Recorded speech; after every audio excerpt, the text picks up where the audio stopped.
बिस्मिल्लाहिर्रहमानिर्रहीम। अस्सलामुअलैकुम व्यूअर्स, कैसे हैं आप सब। उम्मीद करती हूँ आप ठीक होंगे।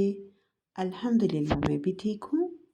आज मैं आपके लिए बहुत ही मज़े की पीनट चिक्की यानी कि जिसे मूंगफली की गचक भी कहते हैं उसकी रेसिपी लेके आई हूँ। सर्दियाँ हैं जो कि ख़त्म भी होने वाली हैं, पर ये तो बहुत ही मज़े की लगती है, इसलिए बना के अक्सर ही मैं घर पे रखती हूँ। तो मैंने सोचा चले आज इसकी रेसिपी आपके साथ शेयर करती हूँ। सबसे पहले मैंने 2 ट्रेज़ ले ली हैं और उसको मैंने ग्रीस कर लिया है। घी के साथ मैंने किया है दोनों ट्रेज़ को और रोलिंग पिन को। अब इन्हें हम साइड पे कर लेंगे और चीज़ें जो भी इसमें जो यूज़ होंगी, जितने इंग्रेडिएंट्स वो मैं आपको बता देती हूँ। हाफ़ केजी मैंने गुड़ लिया है और वो काफ़ी नरम है, सॉफ्ट ही है, हाथों से मैंने उसको थोड़ा सा मसल लिया है। और हाफ़ केजी ही मैंने मूंगफली ली है जो कि मेरे पास रोस्टेड है। अगर आपके पास रोस्टेड नहीं है तो आप इसे ड्राई रोस्ट कर लें, थोड़ा फ्राइंग पैन में डाल के, ऑयल नहीं डालना, बस वैसे ही थोड़ा ड्राई रोस्ट कर लेना है। और अब ये जो मूंगफली है हमारी, उसे मैं चॉप कर लूँगी। हल्का सा चॉप करना है, बहुत ज़्यादा चॉप नहीं करना कि वो चूरा सा हो जाए, बस हल्का हल्का सा, क्योंकि ज़रा थोड़ी सी चॉप हो तो वो अच्छा लगता है। जो बहुत ज़्यादा मतलब मूँगफली पूरी होती है वो बहुत ज़्यादा सख्त लगती है और इस वजह से मैं इसको थोड़ा सा ना चॉप कर लेती हूँ, बिल्कुल लाइट लाइट सा दादड़ सा कर लेती हूँ।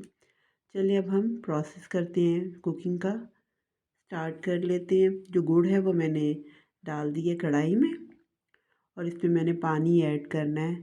4 टेबल स्पून तकरीबन मैं इसमें पानी डालूँगी। बहुत ज़्यादा भी पानी नहीं डालना, फिर वो क्योंकि गुड़ या चीनी जो भी हम डालते हैं वो अपना भी पानी छोड़ता है।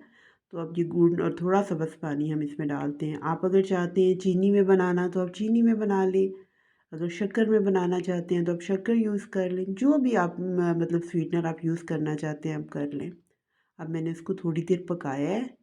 जो पानी इसका था गुड़ का और जो पानी मैंने डाला था वो अभी पतला हो जाता है, फिर जब हम इसको थोड़ा सा कुक करते हैं तो फिर आहिस्ता आहिस्ता ये गहरा होता है।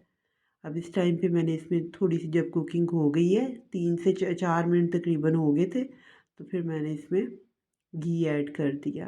अब घी भी डाल के तो अभी मैं आपको ये दिखाने के लिए कि मैंने पानी एक बाउल में रखा है और इसको चेक करेंगे। ये मैंने इसमें डाला है, ये मटेरियल तो देखिए अभी बिल्कुल सॉफ्ट है, यानी कि अभी इसने भी पकना है।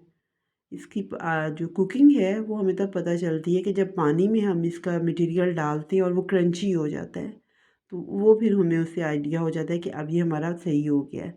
अभी जैसे मैंने आपके सामने दिखाया है तो बिल्कुल सॉफ्ट था अभी, इसका मतलब है कि अभी इसने पकना है, क्योंकि पानी जो है अभी बहुत ज़्यादा इसमें है। और इसको जब ये पक पक के थोड़ा गहरा भी होने लग जाता है और स्टिकी सा होने लग जाता है, तब हमें पता चल जाता है कि अब ये हो गया है। कब मतलब काफ़ी, अब देखिए मैंने काफ़ी देर इसको फिर पकाया है।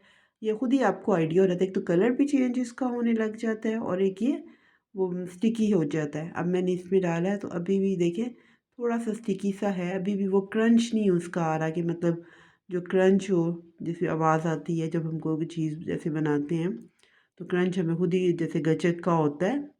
तो वो भी उसमें अब मैंने फिर दोबारा थोड़ा और पकाया, तो फिर मैंने अब इसमें पानी में उसको डाला है। ये बस इसको चेक करना होता है पानी में डाल के कि मटेरियल हमारा रेडी हो गया है, मतलब गचक के लिए।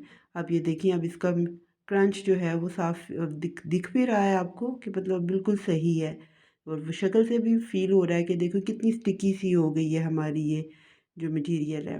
अब इस टाइम पे आपने बहुत जल्दी जल्दी ना उसकी जो मूँगफली है वो इसमें ऐड कर देनी है और जल्दी-जल्दी इसको चलाना है, क्योंकि इस टाइम पे अगर ज़्यादा हम टाइम कर देंगे तो वो फिर सख्त हो जाता है बहुत ना। तो ये जो प्रोसेस होता है हमें बहुत जल्दी-जल्दी करना होता है। मैंने इसीलिए 2 ट्रेज़ रखी हुई थी, क्योंकि मटीरियल थोड़ा-सा ज़्यादा था मेरे पास, तो मैंने कहा कि इसको मैं इस तरह मैंने इसमें डाला है, फिर साथ ही बल उसके साथ मतलब सारे मटीरियल को फिर मैंने इकट्ठा कर दिया और इसको प्रेस कर दिया दूसरी जो ट्रे थी मेरे पास। इससे ये है कि जब ये हमारे पास टाइम थोड़ा होता है ना, तो हम इस तरह जब ज़्यादा मटेरियल होता है तो उसको इसी तरह कर लेते हैं कि वो जल्दी से अपनी वो शेप एक ले ले, और फिर उसको प्रेस करने से ये हो जाता है कि वो बिल्कुल स्ट्रेट जल्दी से हो जाता है। और फिर मैंने उसी वक्त थोड़ी देर के बाद ही उसको छुरी के साथ शेप दे दी है, लंबा या जिस तरह भी आपने काटना है, स्क्वेयर्स में काटना है तो आप उसी फॉर्म में काट लें, ज़्यादा लेट नहीं करना क्योंकि फिर वो सख्त हो जाएगा। इसी फॉर्म में इसी टाइम पे ना हमने उसको शेप दे दी और थोड़ी देर के बाद फिर जो है ना ये थोड़ा क्रंची हो जाती हैं। तो आप इसको अलग से कर लें, अब मतलब बॉक्स में डाल के। तो बाद में जब घंटा आप रखें तकरीबन, तो फिर बिल्कुल ये सख्त हो जाती, कड़क हो जाती हैं।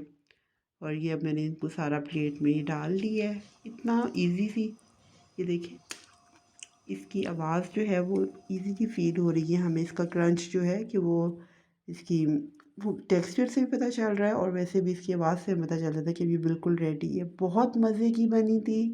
आप ये मेरी रेसिपी ज़रूर ट्राई करें। बहुत इजी है, बहुत जल्दी बन जाती है और बहुत टेस्टी बनती है। अपनी दुआओं में मुझे याद रखें। अल्लाह हम सबको अपनी हिफ्ज़-ओ-मान में रखे, अपनी रहमतें नाज़िल फ़रमाए। अल्लाह हाफ़िज़।